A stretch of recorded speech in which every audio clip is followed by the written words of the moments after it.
Thank you. Freedom Party. Freedom Party. Freedom Party. Freedom Party. Freedom Party. Freedom Party. Give yourself a big hand clap. Thank you so much. I first want to say to Brother Ramon, you know, I met a lot of people in this struggle, and I don't look to see how intelligent you are or how articulate or how charismatic, because we've been fooled by a lot of that. This is the most sincere, for real brother you will ever meet. And it was my honor to run with him. Give Brother Ramon a big hand clap. He is our State Attorney General, the People's State Attorney General. Ramon Jimenez. Ramon Jimenez.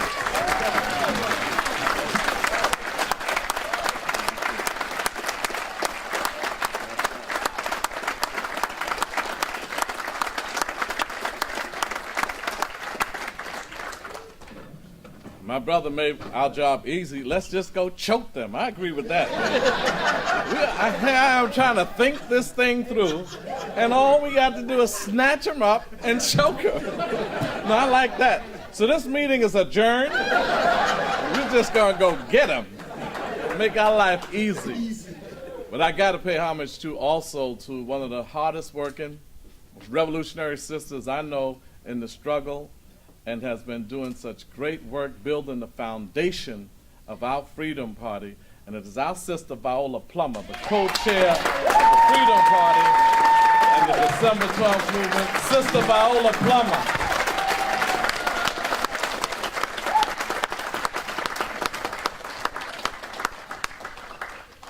You know we're winning, right? We're winning this struggle. And that's why I wake up every morning knowing that we're winning. And they're trying to convince us through more devastating policies that we're losing. But look all over the world. All over the world. Tunisia, Yemen, Lebanon, Cairo, Egypt. All over the world. So tell Eddie Murphy it's coming to America. And look what they're rising up about. Tuition in London. Pension in Europe. Poverty in Egypt. And we have all of that right here and right now. I want to also mention Lamont, Carolina. This is a young man. We went to Cairo. Give him a big hand clap. On our trip to Gaza, we had to go through Egypt. And was that not a battle? We had a battle at the Suez Canal. We remember lining up and saying we were determined to bring $200 million worth of aid to the people of Gaza, and we had to fight to get through the borderline of Egypt to get to Gaza, to get to Rafah and into Egypt, into Gaza. So this is a great time to be alive. And I wanted to come and share some things with you that we just must do. Long-range stuff and then some immediate stuff. See, first of all, capitalism is not broke. They have us thinking that there is a financial crisis. Capitalism is collapsing, but it's not broke. A $3.8 trillion national budget, but they're broke. $800 billion for Wall Street, but they're broke. They said they had a $14 trillion debt, which means they spent $14 trillion on something and owe somebody for that spending, but they're broke. New York State, $136 billion broke.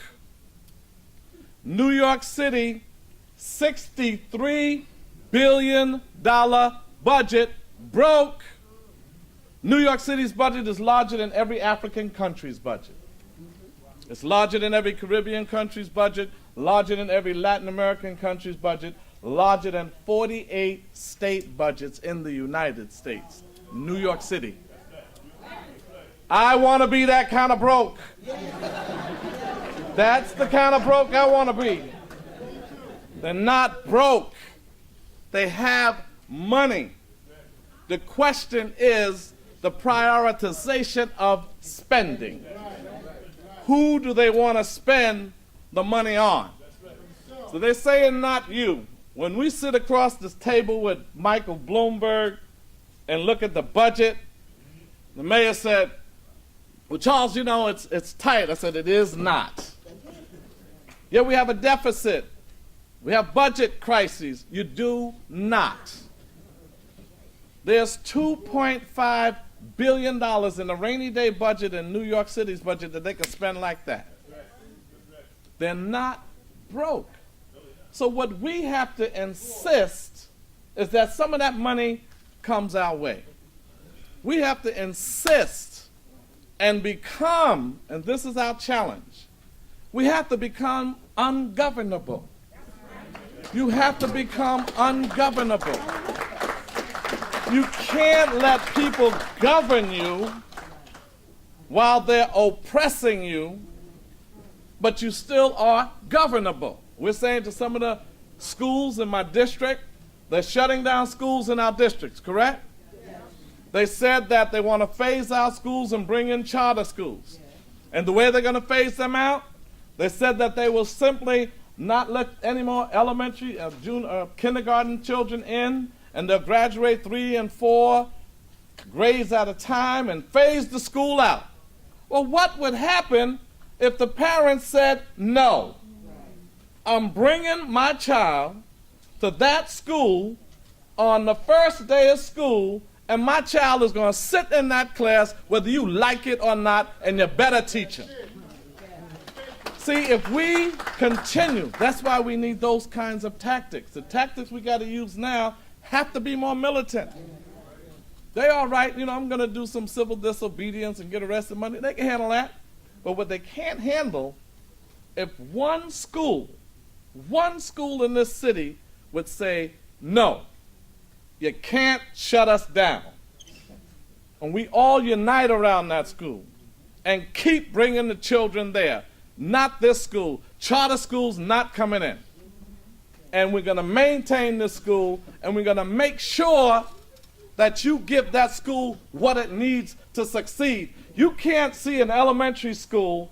You got a $23 billion school budget, $23 billion. An $11 billion 5-year capital budget.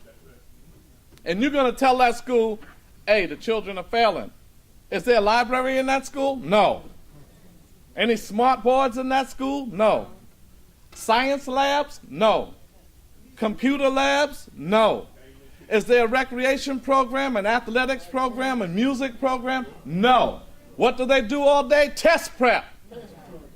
Test prep every day. We have to say no. See, as a people, we have to go to those schools, and I've been at some of them already, and we're trying to get the parents up to another level. Just say no. So you cannot do that to us. It is the masses of our people that'll make the history. It's the masses that rising up that's going to make the difference. So we're coming here. I got some specifics, but just in general, we got to shut this thing down. In general, we got to have a workers' strike that would be all over the place. In general, we got to make sure if you mess with us in education, pull the kids out of the school. Without any kids in the school, they can't make money. They don't care about no education. Why do you think he got Kathy Black? Oh my God, Kathy Black. Kathy Black.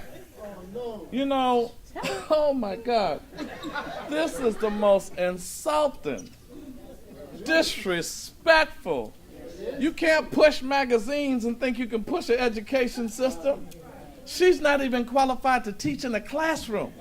She doesn't know how a lesson plan looks. Her solution to overcrowded classrooms is birth control. Birth control. But we cannot sit around and allow the education system to be run by business men and women. Why do you think Bloomberg was worth $5 billion when he came into office? Now he's worth close to $20 billion, 17, 18 billion. Why would he want a job paying $200,000 a year and not even take the salary if he's worth so much money? Because he doesn't have $63 billion. You know what they're doing? Cuomo, Bloomberg, it's about contracts. They know that as governor, when I become mayor one day, this is what they do. If you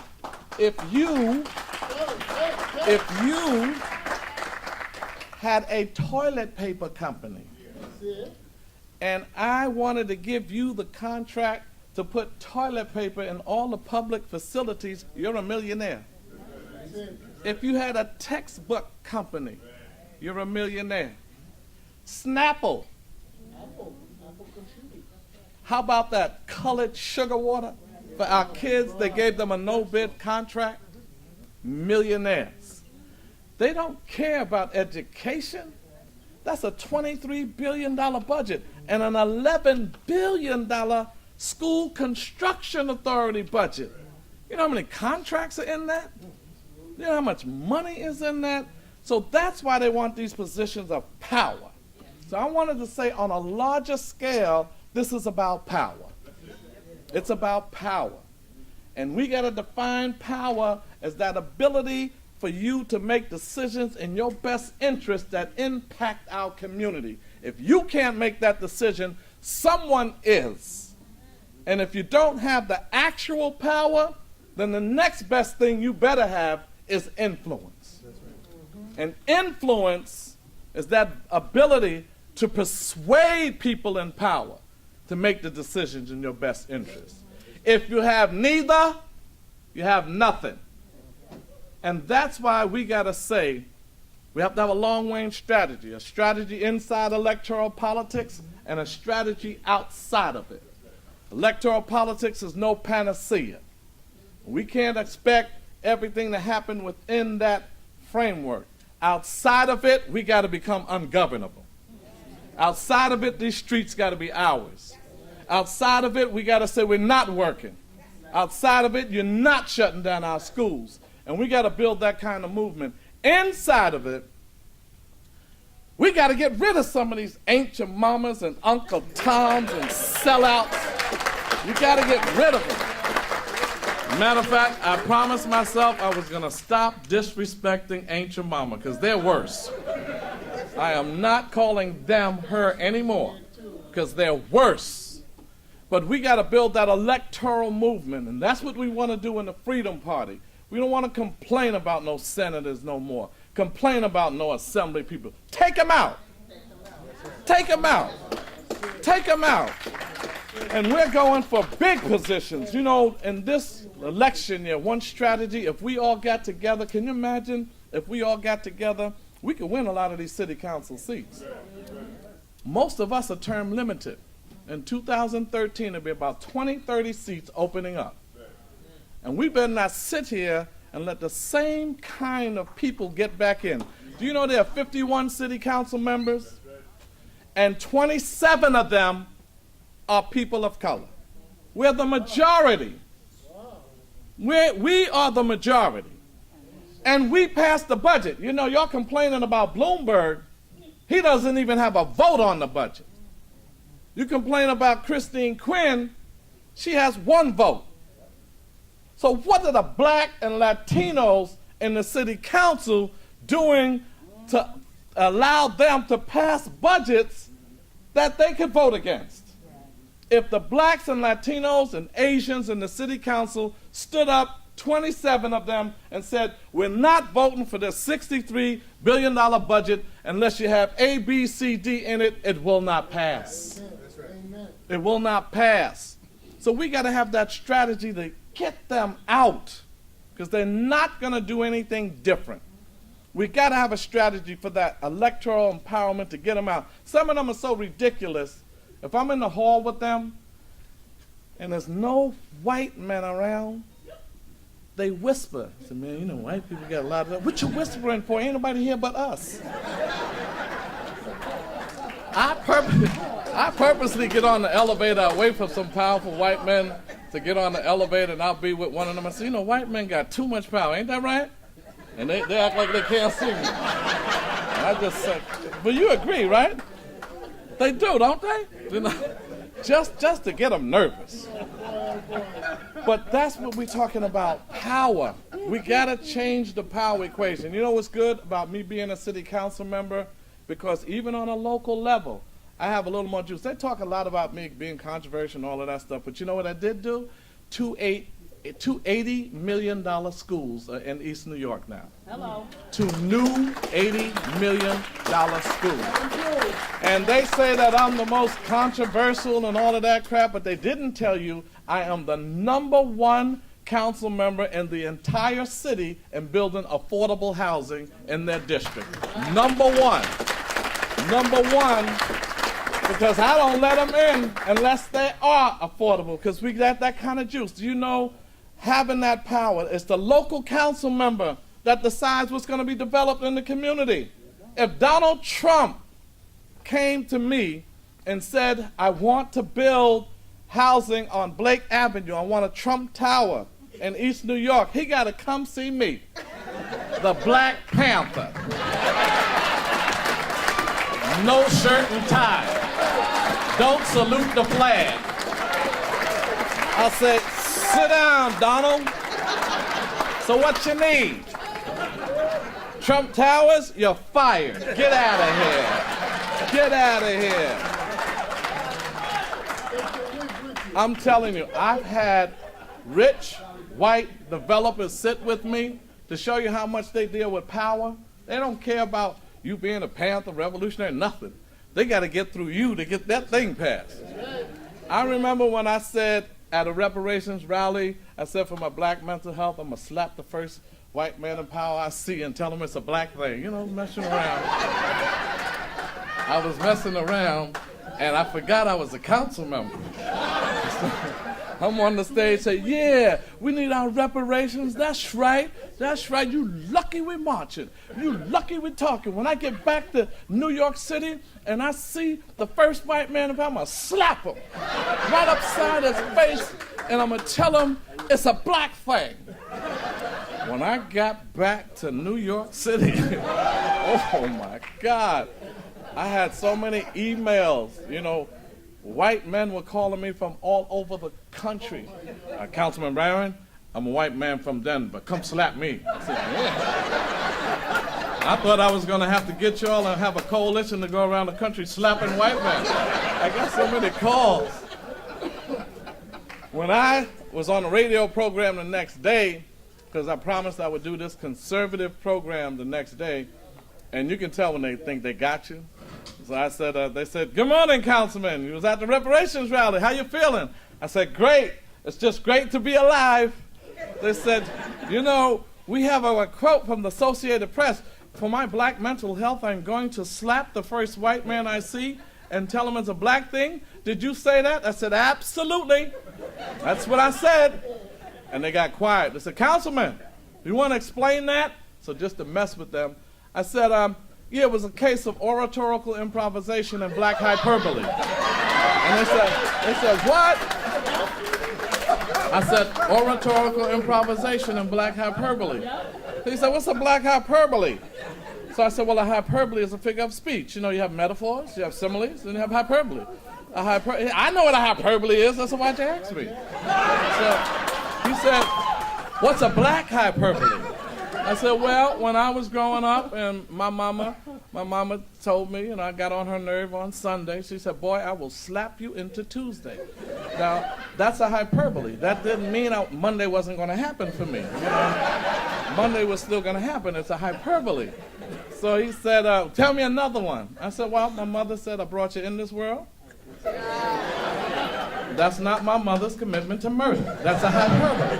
That's a hyperbole. So he said, oh, so you was joking around. I said, no, my mama wasn't playing with me, and I'm not playing with y'all. And I'm not playing with y'all.